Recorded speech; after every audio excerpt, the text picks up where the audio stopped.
Today on the Lazy RPG Talk Show, we're going to talk about all the latest Sly Flourish news and take a quick look at some of the updates for the 5e Artisanal Monster Database.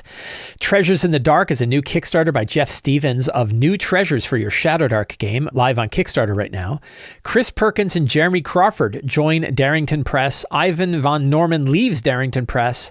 Jess Lanzillo, the VP for D&D, leaves Wizards of the Coast, and Todd Kendrick are laid off.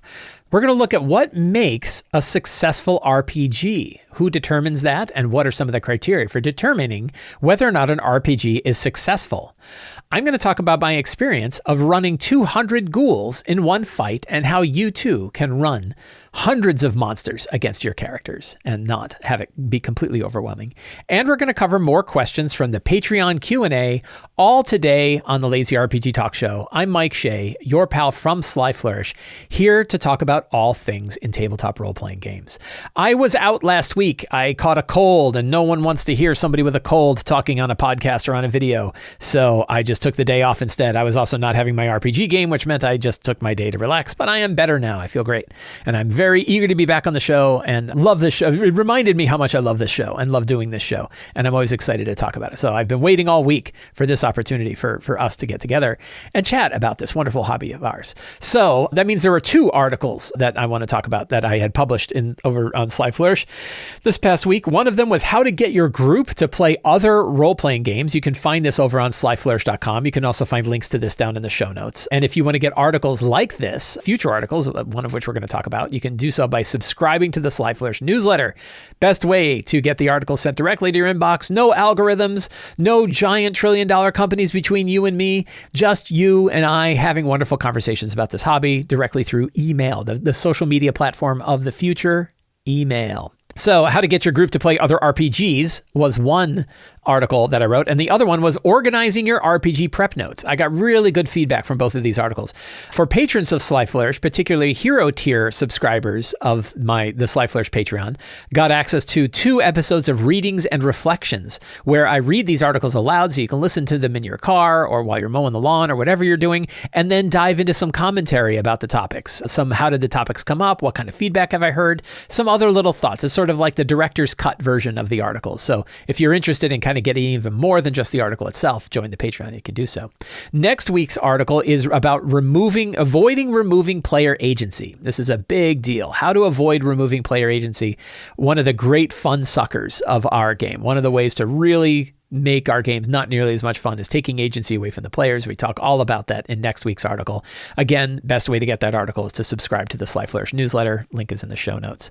For hero tier subscribers over on Patreon, I released the Scions of Light. Scions of Light is a 2-page supplement of 12 good gods, higher gods, gods of light, gods of joy and happiness and strength and protection, and all the good things that are going on. This actually takes some of the gods that are already mentioned in City of Arches and adds additional good guy gods with the intention that these could be gods that the characters could worship themselves. The gods were actually designed specifically to kind of fit various character archetypes, so it makes sense that characters would follow them, but also shrines that you could find or magic items that you can pick up. Flavoring these things, there are these 12 different gods. There's a list of the 12, so you can roll a d12, pick one of the gods, assign it to a location or a monument or a magic item or a shrine or any kind of thing that you want to tie this to.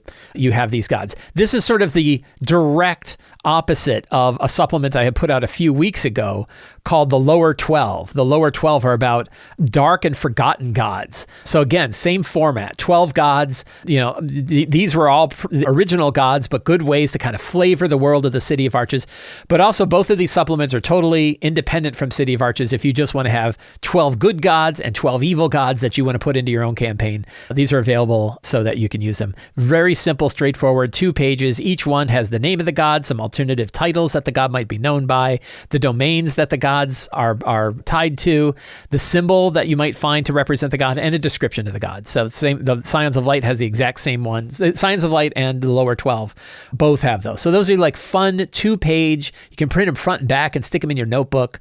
The 2 different sets of theologies and deities for either your City of Arches game or really any fantasy RPG that you're running. That is available to hero tier subscribers of the Sly Flourish Patreon.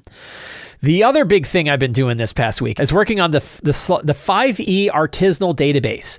So I had mentioned it a few weeks ago, and I'll tell you, being sick also means that you can be pretty productive because I added a ton of new features to the 5e artisanal database. Feedback from patrons. This is a Patreon feature. This is available to all patrons of Sly Flourish, all paying patrons of Sly Flourish, whether you're a veteran tier or hero tier, gets access to the 5e artisanal database. It is an extremely lightweight, mobile-friendly, very, very fast database for 5th edition games. It includes multiple 5th edition rule sets, including the 5.1 SRD, D&D 2014, 5.2 SRD, D&D 2024, Black Flag, Tales of the Valiant, and Level Up Advanced 5e. It also includes our Lazy GM resource document and Monster resource documents, which are the Creative Commons release documents that I have put together and that my friends Scott and Teos and I put together for our respective books. There are databases now of monsters, spells, and magic items. There are, in this database, 3,141 monsters, 1,542 spells, and 1,832 magic items, all in databases. One of the new features that I added is a ability to filter down the list. So if you just want to see rare items and maybe rare weapons that were inside the 5.2 SRD, you can filter right down to just those items. Those filters are available throughout. And then, of course, you can search for any particular item that you want. So all three of those databases, magic items, spells, and monsters, have the same filtering mechanism. So you can filter and search on any of those things to find what you want. And of course, when you find one, you click on it and you get a nice fast page that includes a markdown version. So if you want to copy it into your notebook, you can do that. So since the last time, I don't think I had magic items and spells in there. Well, now I have magic items and spells in there. And I've got a bunch of tools: dice roller, encounter calculator, combat tracker, quick monster stats, a token maker, a map annotator, all available, and then a bunch of random generators, NPCs, monuments, locations, traps, treasures, scrolls, spell books, and more, all available on it. The entire database is both hosted at a URL that is given to patrons of Sly Flourish, so you can access it there, but you can also download the entire database and have your own local copy, which executes right in your local web browser on your desktop machines. So you don't have to hope that the URL stays up for all time. You get your own downloadable copy that you get to keep forever, as long as you're keeping track of it. Make sure to have a 3-2-1 backup strategy. I will probably show off specific features. Some of the things are really, really cool. The combat tracker is fantastic. You go in here, you say ghoul. You want to have some ghouls. You say, we have 12 ghouls. You add your 12 ghouls, bang, it drops them right in. You can import JSON. So if you have characters you can actually create a file, like a static file for your campaign. I have one for my Black Cathedral game, for example. And it automatically adds the characters to my game. You put in their initiative, it's already all set. It uses a static initiative for the monsters that you have there. Very easy to modify them. You can modify the name, so once Ghoul C becomes Carrion Ghoul, you can just change the name to identify them. Really fun. I use this in my last 2 online games, and I was very, very happy with it. It replaced me doing it all in text. I talked about using it all in text. And it has a copy text that you can copy the current results without all of the stats to Markdown, so then you can paste it in Discord, and that way your friends can see it. So that's an example of just the combat tracker, but we have a whole lot more. The token maker is there. I haven't really used it yet. I used it to test it, but I didn't really try it. But the map annotator is a new feature where you can drop in a map, drop annotations on the map, and then export it and print it. I really wanted a very simple map annotator, and so we have one. And again, all downloadable, all usable only on your machine. Nothing is ever passed back to the server, unless if you're running it on the server, then of course you're doing calls and requests to the server to get the pages, but none of the data is stored on the server. It's all managed locally on your own machine. So that is the 5e Artisanal Database, a new feature for all paying patrons of Sly Flourish. And I'm going to talk more about specific tools, but we're not going to do so today. So that was really cool. So, Treasures of the Dark. My friend Jeff Stevens, I've worked with Jeff Stevens before, and Jeff Stevens has a new book for treasures built and designed for Shadowdark. This is Treasures of the Dark. The campaign is currently going on another 23 days, 21 days by the time you see the video or hear the podcast, 22-ish, 21 days. And it is all formatted exactly like you would expect from a Shadowdark product. And they have, I saw it. Where is it? Where is it, Jeff? I know it's in here somewhere because I saw it. Is the one-page preview. free download, free preview. So you want to see what it looks like, you can click the download. He's got it up on Google Drive. And you open it up and you can see a quick preview of the kind of stuff that he has here. And really neat stuff. This is if you're looking for more magic items to add to your Shadowdark game, here is an entire book of new Shadowdark magic items, all with kind of cool abilities. Here's some that like grow, different abilities as your characters gain level. So that you have legacy Shadowdark weapons, which looks really cool. Fantastic artwork, looks really neat. So that is Jeff Stevens' Treasures from the Dark, a Kickstarter for new Shadowdark magic items. You can find a link to that down in the show notes below. There's been a big pile of RPG news. I have heard some people, I'm not going to say who have said it's like up there with the biggest RPG news that's happened. I wouldn't go that far, but it's some pretty big news. So as you recall, in the past couple of months, not only did Chris Perkins leave Wizards of the Coast, which for some people that were paying attention to the inside wasn't too much of a surprise. Chris had talked about the fact that he kind of wanted to step out and away from D&D because he'd been there a long, long time. He was very happy to get the new version released and did all of that. But it was very surprising when Jeremy Crawford also followed him out, that the two lead designers of Dungeons & Dragons, of the most recent version of Dungeons & Dragons, both left Wizards of the Coast. And it didn't really, didn't really know what to make of it. And I did wonder. I was like, Chris Perkins said like, oh, I plan on retiring and just getting out of the industry for a while. And I was like, how can you've been in it for this long and you've been working for that much.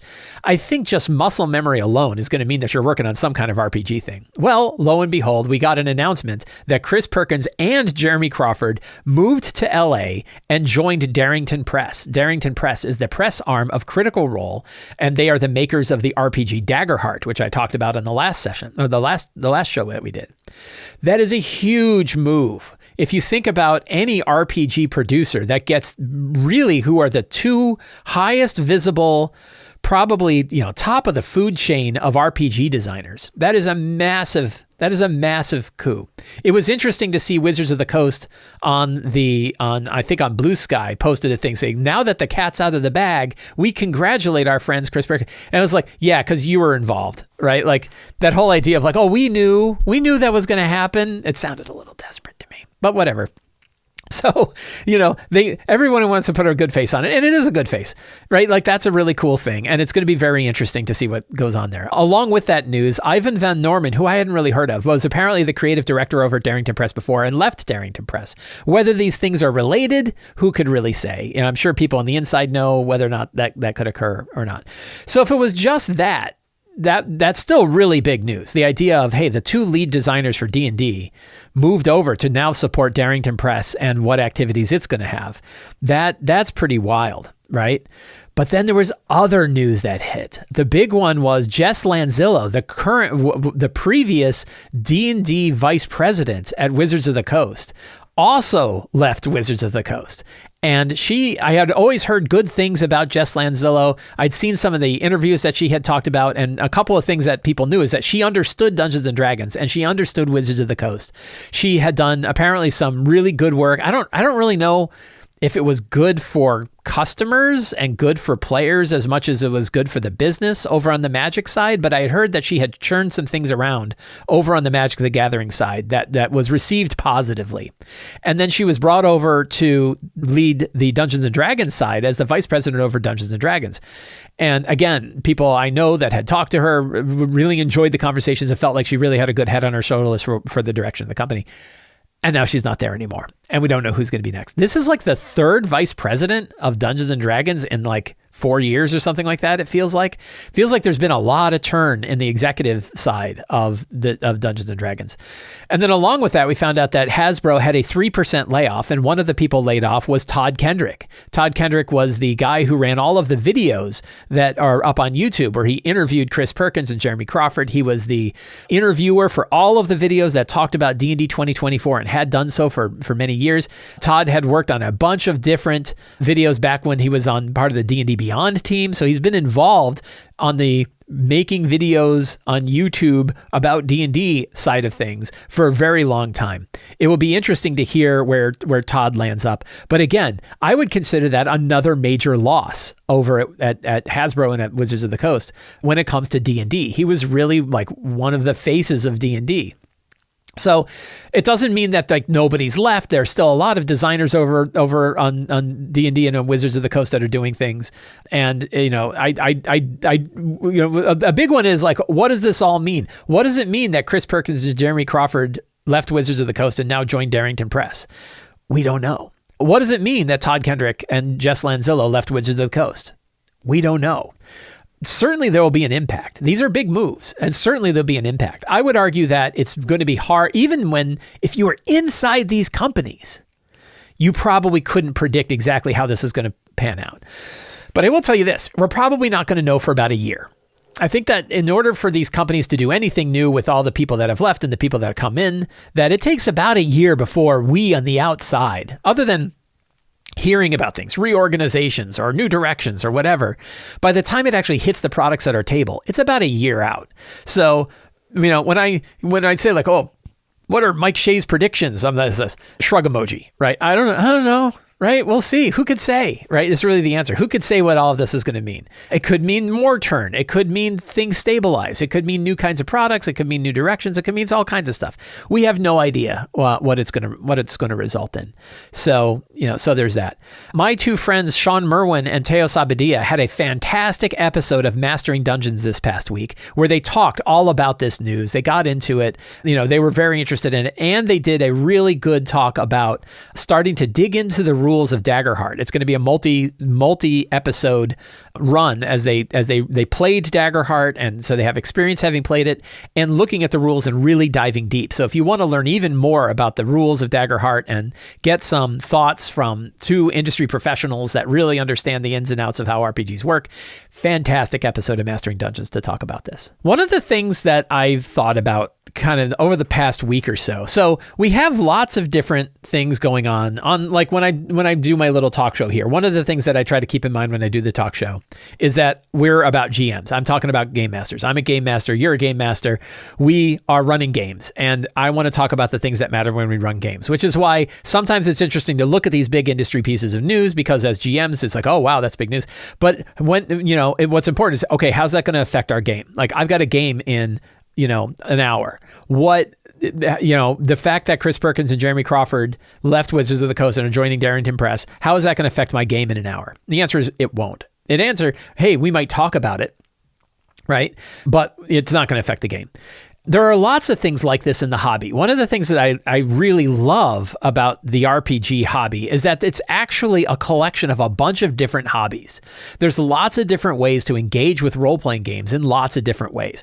I have many side hobbies that are involved in RPGs. I collect RPGs. I read RPGs just for fun. I just like to read them and enjoy them if I'm not playing games. You could argue that RPG prep and world building are their own hobbies. Map making is its own hobby. Art, people just making art and putting it up on websites or commissioning art is a hobby. Dice collection and dice stuff is its own hobby. For me, like miniatures collection was a major hobby of mine. I liked collecting miniatures. For a little while, painting miniatures was a hobby of mine.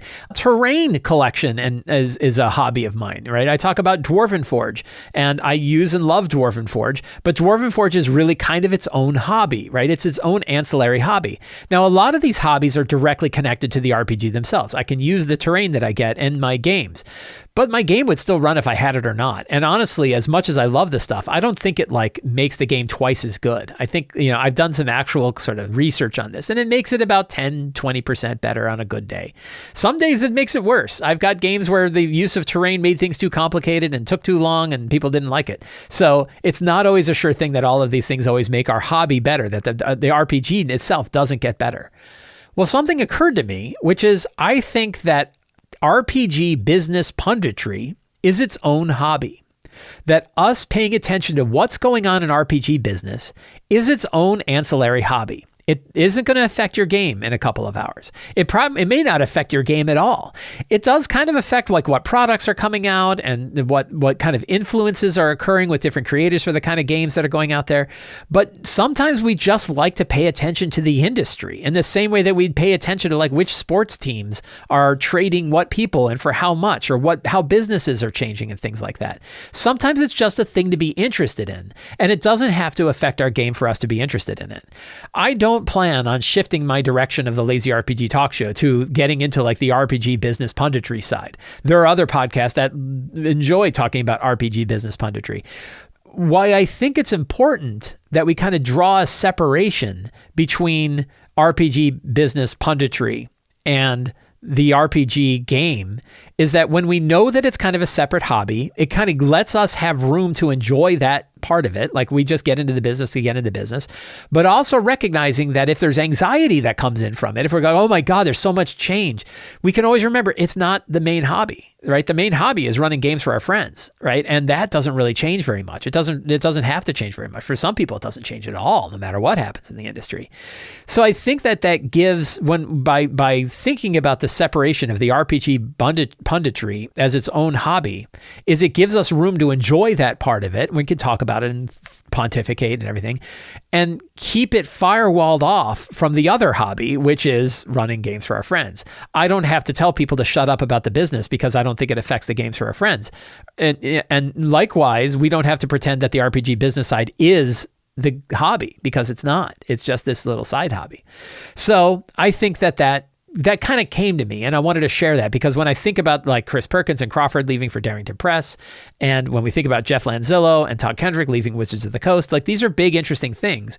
How it's going to manifest towards our game, who can say? I think all of those changes are going to have an effect on the new products that come out like over the next year. Whether that affects your hobby is kind of up to you, which again is one of the reasons that I love this hobby so much, is we really get to decide what happens to our hobby.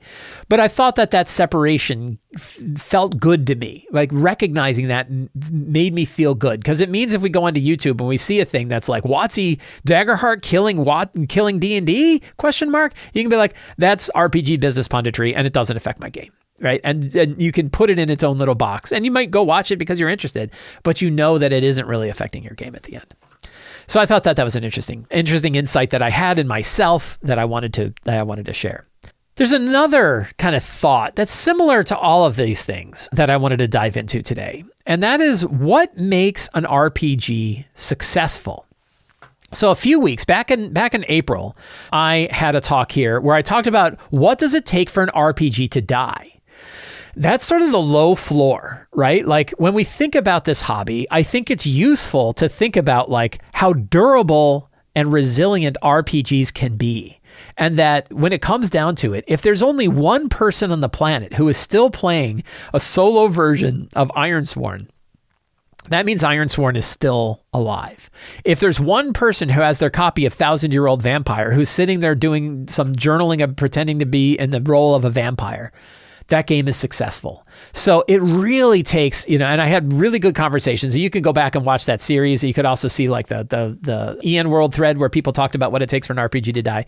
And, again, we sort of all get to decide what that means. But for me, it means like it really takes a lot of work for an RPG to die. So this conversation about what makes an RPG successful is related to that topic of what does it take for an RPG to die. The way I think about it is kind of like, what's the low floor, and then what's sort of the ceiling look like? On when do we look at an RPG and go, that is a successful RPG? A friend of mine, I had a conversation with a friend of mine just yesterday who went out yesterday was free RPG day. He went to his local game shop. I wish I had. I didn't. I got busy with stuff and I didn't go out, but I kind of wish I had. And he picked up a game called Frontier Space. He picked up the core book for Frontier Space. And I think he said he got it for like $7. And he was laughing because like Frontier Space is a RPG that is very closely tied to the game Star Frontier, which came out from TSR. And my friend Chris was telling me a little bit of the history of Star Frontier, because I didn't really know this, that it was made by Zeb Cook, and then right before Lorraine Williams bought TSR, and then Lorraine Williams came in and said, why do we have Star Frontier? We own Buck Rogers, and then made like a Buck Rogers RPG, and Star Frontier was kind of tossed off to the side. And that was kind of brought up as like an example of like, a dead RPG. And I was like, well, it's not dead. You can buy it on DriveThruRPG. And Star Frontier, from what I understand, is like people are still playing it. And you can buy the starter kit for Star Frontier you can buy the starter kit from Star Frontier on DriveThruRPG. So it's like an example of one that wasn't really, not only mostly dead. I wouldn't say mostly dead, but I thought that was kind of interesting of like, what does it take? Where does an RPG like that you pick up for $7 on Free RPG Day stand? And it's like, well, you still bought a copy, right? He has one, right? My friend Chris bought one. So I thought that was pretty interesting. So I brought up the topic on a thread on EN World. I'm like, what does a successful RPG look like? And what was really interesting to me about it is how wide the range was of how people define success. There was one person who defined success as a successful RPG is only one that dethrones D&D. That, an RPG can only be successful. A truly successful RPG is one that dethrones D&D. And I was like, okay, well, that means there has never been a successful RPG other than D&D, right? D&D is the only successful RPG, and no other RPG in the past 50 years, the thousands of RPGs that come out, all the ones I got in mind, they don't count. But I was like, well, he gets to make that choice, or they get to make their choice, right? They get to make the choice of whether or not that's how they define success. I don't define it that way. I wouldn't expect a lot of people would define it that way, but we know what the cap is, right? The cap is there's only one, and you have to be part of a multi-billion-dollar company in order to have success. And then I had other people where it was the opposite. It was basically the same. The definition of what makes an RPG successful was the same as what's the threshold for an RPG being dead or not, which is, do you have a copy? Can you get anybody to play it with you? And if you can do that, then it's a successful RPG. So that's pretty low too, because if an RPG has 2 people or 1 person that plays it, that means it's still alive, and that means that game is successful. So why do I think this topic matters, right? Why are we talking about what makes an RPG successful? I think it matters for a few reasons. One is, again, kind of getting to this RPG punditry as its own hobby.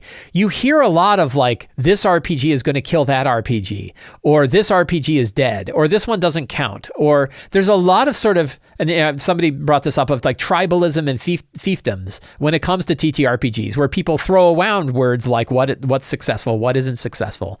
There's definitions of like, well, it has to be commercially successful. And I'm like, well, how do you determine that? Like, we don't have the books on most of the companies that make these games. How do we know if something is successful unless the company says it is, right? I hear arguments all the time of that 4th edition was a dismal failure and 4th edition was a smashing success. I have had people tell me both of those things, right? So we can't even decide on games that came out 15 years ago on whether or not it was a success or not, because different people have definitions of what they consider to be a success. So I think it's helpful. I think the topic is helpful because, again, it's not going to solve communication among us, but for each of us, it will help us define for ourselves what a successful RPG means. And once we know that, then we can use the model that we've put in our head to kind of look at RPGs and go, hey, it looks successful enough to me, right? That matters enough for me. And I think that helps us sort of navigate the conversations that are going on with other people, because we can ask not whether an RPG was successful or not. We can say, are these things true that we have used to define whether or not our RPG is successful or not? So a lot of the question is like, what makes an RPG successful? What perspective do we have? And what information do we have access to be able to truly answer the question of whether or not something is successful? So there's one other major factor in this, which is that success is not static. A game isn't either successful or not. A game can be successful for some time and then cease to be successful. You could have a lot of initial sales, and this is actually the trajectory of most RPGs. I think 5th edition D&D is the only one that really hasn't met this trajectory, which is it's usually successful right out of the gate and then sales fall off. And this is why we saw like a 4-year cycle for RPGs of like, trying to get that pitch and sales again. Hey, we sold a bunch of 3rd edition books and then sales trickled off of 3rd edition books. So then we made 3.5 and they went back up again and so on. And you see that pattern of putting out new core books because they want that success to come out. So typically success happens early and then fades off. So then you could say like, well, what does success look like in the long tail of that, right? And that's where you get to kind of define it. So success is not a static thing. Things can be successful initially and then not be as successful later, and may even fall below your threshold on what a successful game looks like. So for me, I take the point of view of success from as a member of the hobby. I'm not looking at this as a business standpoint of was it successful? Was it commercially successful for their business? I don't care. right? I have my business to worry about. Other people can worry about their business. I'm not being hired as an MBA to go help Wizards of the Coast figure out their economics. I only care about success from the point of view of a game master, right? That's where I think about the success of it. So for me, I don't worry about the business side of it. Like, I'm not going to pay attention. I'll pay a little bit of attention, but I don't think it's that important about like how much money did a Kickstarter make for something, right? I mean, in orders of magnitude of a Kickstarter probably matter, but generally speaking, I don't think you can look at something and say, oh, it absolutely was a smash success or it wasn't. So, and also the actual business of RPGs is largely opaque. No one's going to open their books. I mean, aside from Fred Hicks. Fred Hicks over at Evil Hat shows his numbers on everything. And generally speaking, companies are not doing that. So we don't really have access to understand the business of it. And even then, even in the case of like Fred Hicks, I would read his numbers and I would still ask him whether or not he thinks it was commercially successful or not, right? Like, I wouldn't know that just reading his numbers alone would tell me more about what was going on. So I think we can basically have a guess on the order of magnitude of a business success. But generally speaking, I'm worried about the success from the point of view of a game master. So what are my criteria, right? First of all, I ask you, think about what criteria you have. How would you define success? And how would you find openly visible data to help you define whether or not an RPG is successful or not? So here are the ones that I have. These are some of mine. These are not all inclusive, but here are some of them. Can I buy or acquire it? Is one measure of success. It's a pretty low bar. Can I still go buy it? I can go buy Star Frontiers. I can buy Frontier Space. So just by that definition alone, it's quote unquote successful. I don't know that it needs to meet every one of these criteria, but it probably needs to be more than that to be quote unquote successful to me. But at least you can get it, because if you cannot get it, I would argue that it can't continue to be successful if you can't buy it. You know, if you can't buy it, you can't acquire it. It's probably not. Never say never, but I wouldn't say that's successful. Here's a big one that I think is a really good test. Are people playing it at conventions? You don't need to go to the conventions to see if people are playing it, but you can at least go and look at what games are available at any given convention and say, if there are games that are available for this, that means people are playing it. And if they're playing it, I would consider that to be pretty successful. But it also gives you a gauge. Is there one table? Is there 90 tables? Like, how many tables at this game are playing that system can give you a good gauge of success. It is not a fantastic measure to judge success globally, but it's probably not bad. If an RPG is popular in the world, it's probably also popular at conventions. It seems to me that those two would have a pretty good connection. It seems to be pretty rare to find a game that is only big at conventions and no one else ever plays it, or a game that everyone in the world is playing, but you never find it at a convention. There are probably examples where that's the case, but I think that was pretty rare. Do you actually know, or can you find groups of people playing a game or talking about it or running it? Right? Can you go and find people on Discord or Reddit or wherever you hang out and see that, yes, there actually are people who are talking about this and running the games, right? They're running it regularly. I think that is a good measure that a game is successful. If you see people regularly playing the game, it's successful. Here's one that I would add, and I think this is because it's kind of my thing. Does a game have some form of open license so that it can remain successful even if the publisher walks away from it? This to me is not so much a measure of whether or not it is successful, but it tells me that a game may be more successful in the long term, because publishers are going to make new versions of things. They're going to put new versions of things. But if people like it and there was an open license, it means they can stay with it. See 3rd edition D&D. See, other games that have open licenses for things, right? When they have that, it doesn't mean it's going to be a success, but it's giving it a bit of resiliency that a game that doesn't have an open license, or particularly a game that is tied to an IP, like a third-party intellectual property, those are harder to remain successful because they can actually stop you from buying it anywhere, and there's no other versions available. It doesn't mean those are totally dead, but it means it's going to limit the success of a game if it has something like that. So I think having some degree of an open license so that you know that other people can continue to develop for it in the future matters towards the success of a game. So another factor that could be a success that you could actually look at is start playing games. So I would mix this also with like, are they playing at conventions? But if you want to look and be like, hey, how successful is this RPG? One element you could do is go over to start playing games and say, are there people playing this game over there? If they are playing that game over there, how many games are they playing? Again, not a perfect ratio. I was having a discussion with some friends of mine, and they were arguing two sides of something of like, well, That game is successful and far more successful than this other game because look how many more games there are in Start Playing Games. And then I brought up another game and said, well, that one has even more. And they said, yeah, but that might be only because that's the only place where you can actually play the game because nobody wants to play it anywhere else. And I was like, how do you make both those things true? So it's not none of these are perfect measures, right? But I think they give you a loose gauge, again, enough for RPG punditry talk, right? Enough for a conversation to say, well, you say that no one likes this game, but I see that there are 70 open games on Start Playing Games. That tells me it's probably more popular than you might think. Or it would tell me that it's successful enough that people are actually paying somebody else to run that game. And a lot of GMs are offering to run that game because Start Playing Games really feels like it's a good supply and demand curve. Right? Because you have GMs that want to be paid to run games. So they're going to run games for people that are willing to pay for them. And if people are willing to pay for them, then that probably means it's a successful game. Not perfect, right? It doesn't mean that if a game doesn't show up on Start Playing Games, that means it's a dead game or that it's not successful. But it's one variable, one kind of measure that we can actually get. So those are the criteria. Those are mine. Right? I'm not saying those are the end all be all. My argument is none of us get to choose what criteria exist for what a successful RPG is like. You get to define what a successful RPG is like. I get to define what a successful RPG is like.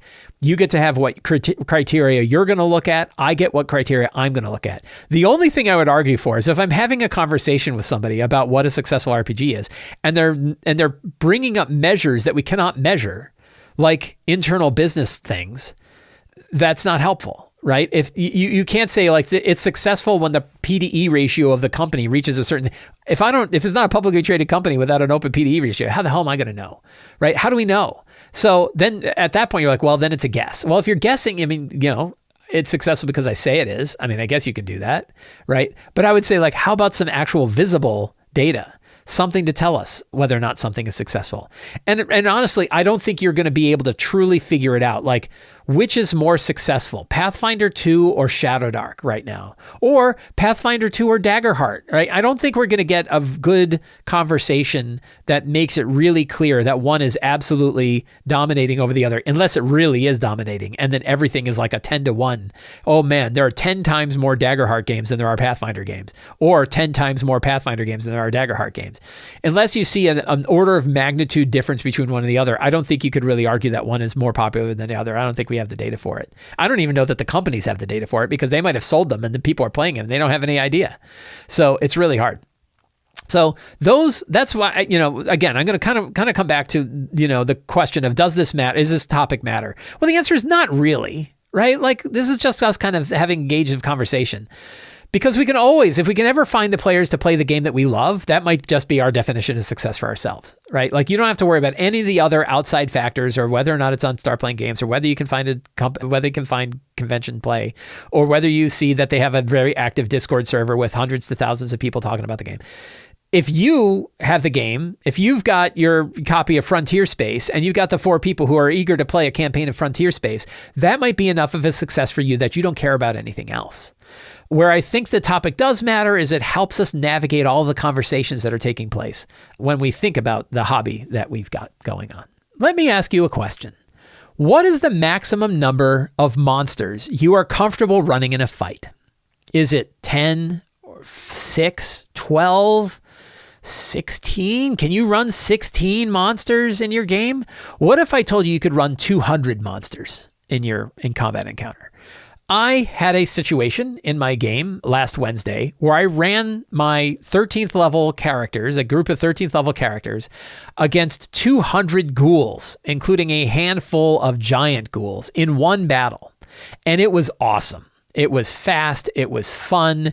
It gave players a really feeling of those scenes from our favorite movies where you're surrounded by monsters and you're blowing them away with giant fireballs that are exploding and people are flying through the air on fire and waves of radiant energy tearing the skin off of the ghouls down to the bone like they got hit with a nuclear bomb. It was fantastic. And it wasn't just narrative. It actually had clear mechanics for people to run it. They understood what they could do. There was actual things being tracked, and yet still it was not much harder to run 200 ghouls than it is to run 5 or 10 ghouls. today I'm going to offer a couple of tips and tricks for running massive numbers of monsters against your characters. So, and we're going to use it through the lens of this battle against running 200 ghouls. So what are the kind of things that I did to make this run really well? And what did I not do? So a common approach for running 200 ghouls is to group them up into large groups and then use what is essentially one big monster to represent a bunch of little monsters. I've never been a big fan of that style because you always have questions about things like areas of effect, whether or not you can paralyze or stun some of them. You know, how do you handle it when the effects that the characters are doing matter when they're hitting individual creatures versus hitting one big creature? If you say like, well, I'm running 200 ghouls, but it's really like, 8 groups of 25, right? Or whatever that is. It's 200 math. So, I'm running 8 monsters that actually count for 25 ghouls. Well, yeah, except what if I do turn undead? Exactly how does that work against your giant thing? Does it just do damage? Like, then you're coming up with a bunch of edge case rules. So I don't really like that.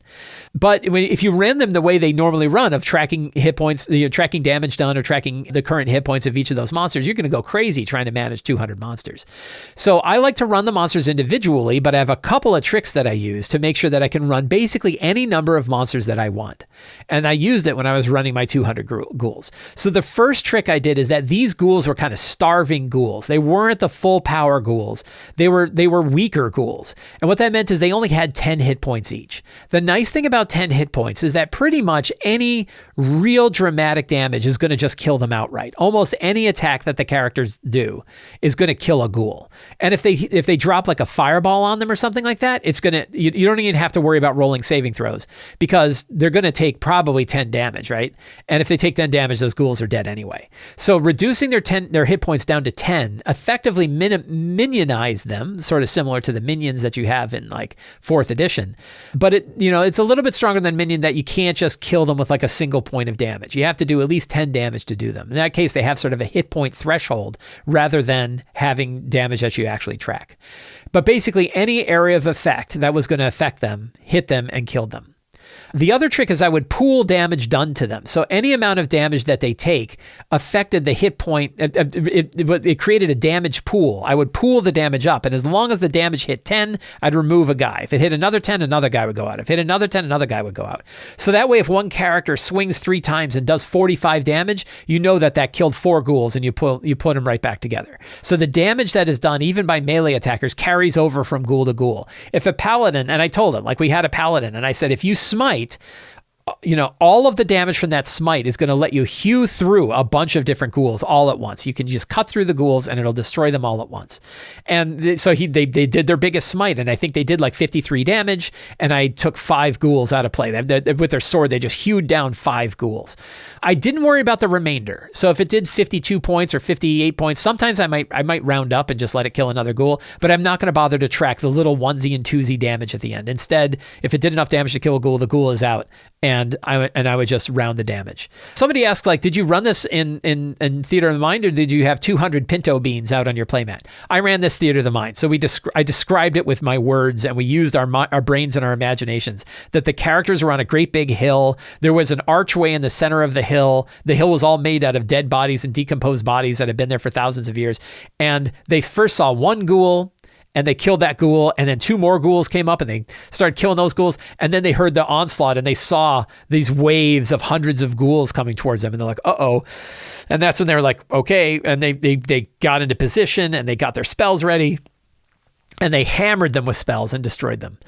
So the damage carrying over really helped. And instead of tracking hit points, I tracked the number of ghouls. So I knew there were 200 ghouls. I kept a little tally of 200 ghouls, and every time a ghoul died, I would reduce that, basically keeping track of the number of dead ghouls until it hit 200, and then the ghouls are dead. So it was sort of like tracking the ghouls' lives rather than tracking hit points, right? And that I actually was able to use my combat tracker in order to track damage done to the ghouls, as in how many ghouls are still alive out of the 200. Areas of effect. I winged how many ghouls fit into an area of effect. And thinking back on it, if only somebody had written a better solution to determine how many monsters can fit in an area of effect, particularly when they're hordes. I wish I'd had that. Of course, I wrote that in my own book, Lazy DM's Companion. And I went back and had looked at those afterwards and said, yeah, these are really good. So I'm going to offer them to you. I should have had these on hand.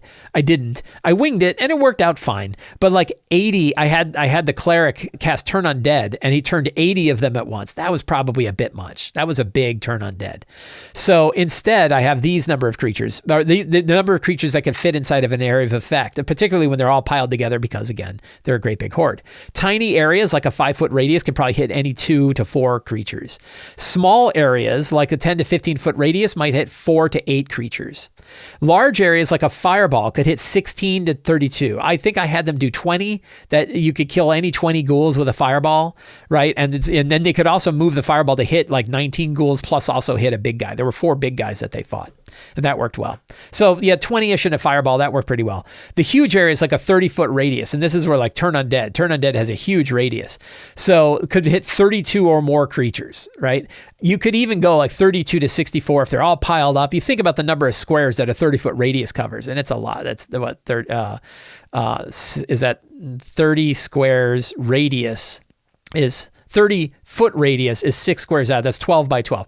So if you were all piled around you, it's like 144, unless you cut off the corners, and that's a little less. But that'd be an awful lot. And you wouldn't want one Turn Undead to destroy an entire set of 200 ghouls like that. So you would say the ghouls are probably spaced out a little bit better than that. But the idea of hitting 32, when I think about 80, that isn't totally out of hand, right? But you could go with like 32 to 64 creatures for a huge area. And then lines, you could have 6 creatures in a short line or 8 creatures in a long. You might make those bigger. I wouldn't even say like you could have 16, if you throw a lightning bolt and it just carves through a swath of ghouls, then you could hit 16 ghouls with a lightning bolt, right? That I could certainly see that. So that one worked really well, right? Those areas. The other thing that I did that I think really added to this battle is I also had 4 giant ghouls. I used the hill giant stat block. I just reskinned hill giants, and I had 4 hill giants. And that way the characters had single big targets they could use for either crowd control or, things that they could hit and know that they're fighting one monster, or one monster that they could kind of keep and hold off to the side and make sure it wasn't hitting anybody else. So that way there was a different kind of monster. They had lots and lots of monsters to hit with areas of effect. But if your big melee people are like, yeah, but killing even 3 or 4 ghouls at a time is nothing compared to our wizard who's killing like 20 of them. So I'm going to go tank that big guy to make sure he doesn't hit the wizard. That worked really well too. So what about attacks? How do I adjudicate attacks? Well, I made some rules of thumb up in my head. And one of them was that only, no matter how surrounded you were by ghouls, really only 6 of them are going to be able to hit you. So if there are, 5 characters, each of those 5 are going to be hit by 6 ghouls. So even though you have 200 ghouls, really only about 30 ghouls are able to actually be effective and hit people, right? You're really not going to be able to get much for that. And the way I managed it was I grouped the ghouls together and rolled once for every 3 ghouls, right? So I would roll 1 attack roll, and they would do basically all of the damage that ghoul could do, because I think ghouls only have 1 attack anyway. But even if they had multiple attacks, I would just group all the damage together for each ghoul, group the ghouls together, and then roll once for each of them. One mistake that I made is I rolled once for every 3 ghouls, so basically 2 rolls per character, and then if they got hit, it got 3 times the amount of damage that a ghoul would normally do. In this case, that's about 30 damage. It was like some number of slashing damage plus some number of necrotic damage. And I would offer that up, and I would split the damage up into slashing and necrotic because some people had resistance to one and not the other, and so on. I probably should have done 3 rolls of 2 instead. And I think that would have been fairer to the characters, because I could just get lucky and hit with one of them, and they would take 3 ghouls. It meant that half the ghouls would hit. So instead, grouping it into 3 rolls and doubling means that they're more likely to not be hit by so many ghouls at a time. And really, they'd only get hit by one set, and then 1 set would be double a normal ghouls amount. But the nice thing about this is you can kind of decide how many rolls you want to make, and then essentially divide the total number of monsters that are attacking by the number of rolls you want to make, and that's how much damage that you would do. So that actually worked pretty well. Another trick that I offer in the Lazy DM's Companion, you could just assume that 1/4 of them succeed, and then you can round up or down depending on who they're attacking. So if you get attacked by 8 ghouls, 2 of them are going to hit. But if you'd rather make sure that you're still rolling attacks, and I know that my players actually prefer that I actually roll attacks, and just instead of just telling them how much damage they take based on how many of them hit, then one thing you can do is basically say that 1/4 or 1/2 of them will hit, and then roll 2 attack rolls. If both of them hit, half of the ghouls hit. If one attack succeeds, a quarter of the ghouls hit, and if neither attack succeeds, they take 0. That's another way to do it as well. But I've lately taken to the idea of basically you look at the number of creatures that would be affected by a saving throw or that are making an attack or whatever, and then you divide the total group up into sections and then roll for each one of those groups. I found that worked really well. So when you have these techniques in hand, and I know it sounds a little tricky, right? So you're going to want to kind of think about it. What I recommend is taking a look at the running Hordes rules that we have both in Forge of Foes and in the Lazy DM's Companion, which kind of describe both of these ideas. They offer a lot of options for this. Try it out. Try to get your head around it, because the advantage of this is now you can run any number of monsters you want. You never have to worry about having a situation where you're like, it would make sense that they're getting attacked by 100 skeletons, but I don't know how to run 100 skeletons. I'm not going to keep track of the damage done to 100 skeletons or roll 100 attack rolls. That sounds terrible, right? And you're like, yes, that would be terrible if you did it the same way. So instead, here are some techniques that you can use to run truly momentous numbers of monsters and not have it be any harder than running any normal set of monsters that you would run. So that was a trick. It was fun for me to run this again. My players loved it. I loved it. I'm really happy to have this tool in my toolbox, and I wanted to offer it up to you once again. Every week here on the talk show, we take some questions that have come in from the Sly Flourish Patreon Q&A. I answer all of the questions that come into the Patreon Q&A every Friday, but some of those questions I bring here to the show so that we can dive into them. Today, Michael N. says, I have a question about your Scourge of the Dragon Empire campaign. I just did my prep for Scourge of the Dragon Empire. And open-ended campaigns in general. All of my previous campaigns have been somewhat linear with clear narrative arcs and a final goal/final enemy at the end. I am preparing my second Midgard campaign set in the recently conquered region of the Marathi Dragon Empire. Hey, me too. And I plan to use your 3-2-1 quest model to enable the players to drive the story. I know that it will be a while from now, but I'm concerned about how to bring the campaign to a satisfying conclusion. How do you see your Dragon Empire campaign coming to a close? Is it best to just allow the final enemy or goal developed organically over the campaign and then just end things when it feels right? Does a campaign always need to have an end with a bang to be satisfying? That's more than one question, but we're gonna forgive you because it's a really, really good question. So in Return of the Lazy Dungeon Master, my book on how to prep your RPGs, I offer kind of a model for thinking about this.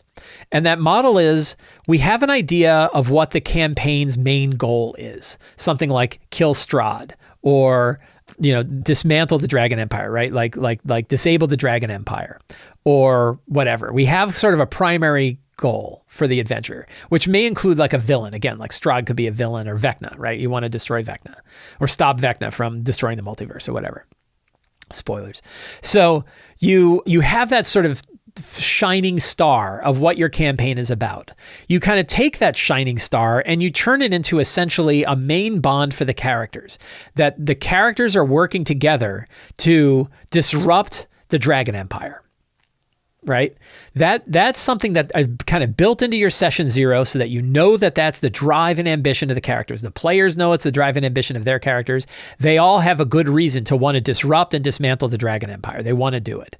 And you might have an idea about like how that's going to go. For example, I have 3 villains in my Dragon Empire game. I have Ibelin the Illustrious, I have Adasha of the Burning Wastes, and I have Parsis the Hidden. I decided I'm going to have 3 of the 12 Morza be the kind of primary villains for this game. I don't really know exactly how that relates to dismantling the Dragon Empire, except it seems like if you start to get rid of Morza, you are in a good spot to dismantle the Dragon Empire. But I wanted to focus it down. So I focused on those 3 villains. And then throughout the prep for my games and sessions, I can always ask myself, like, what are those villains up to now? What do they want? What are they doing? What's their drive and ambition? What quests have they sent their own minions out? And that's where the world starts to be like a fun and dynamic place. But you'll notice that in all of that discussion, I don't have an idea what the final scene is going to be like. I really have no idea. But I've got enough there that I feel like in my head, I feel comfortable going with the game because I know the general direction. I have a North Star. I know it's going that way, and that's enough for me. Then the majority of my focus is on the next set of games. And that's where you get into the 3-2-1 quest model. What are the quests that the characters can work on now? Which one are they going to pick? And then I prep for that quest. And they're still lined up. They're still aiming in that direction, right? They're still going towards that North Star. But the characters are deciding which ones they want to pick to go from one area to the next, right? They get to decide what they're going to do and how they're going to go. And I think when we think about that, spending at least 80% of our energy on the next game that we're going to run is better than less, right? Better than worrying about where it's going to go in the end. And I think it's a lot more fun when you are letting the game go in interesting directions and knowing it's going to change. And the idea of how the world changes is what changes for the villains, depending on what the characters do. My characters decided that Ibelin the Illustrious is really the main Morza that they're going against right now. Although now they're actually headed to go talk to Adisha, or not talk to, but they're going to go deal with agents of Adisha of the Burning Sands. So how those Morza, how those powerful dragon lords react to the things that the characters are doing, that's what's going to drive the story forward. And that's really fun. What's funny is players don't always understand that we're doing this. And I have players who are like, how many more sessions do you think this is going to go? And I'm like, how the hell would I know? Like, I don't know what the next session's going to look like. I have no idea how many sessions it's going to be. And they're like, huh. And they're like, oh, I kind of want to know if it's 8 or 12 or whatever. I'm like, I can't tell you, right? Unless I have to, I can't tell you. And it's because I don't really know where things are going to end. When it starts to get closer to an ending, then I usually have a better idea of what that ending is going to look like. I have sort of a thing in mind, and I sort of go that way. But I think that we can both have a shining star, a direction that we go, but also be focused on the options that are in front of the characters now that are letting them do really interesting things. Those to me, that's really the fun bit. And for me as a GM, it's extremely rewarding to play that way because I don't know where the story is going. I'm enjoying it as much as they are. And that's what's really fascinating. When you get away from kind of having a clear picture of the path that the characters are going to go and the scenes that they're going to do to get there and all the adventures they're going to have, for me, it's way more fun to watch how things go differently. That's what I find really exciting.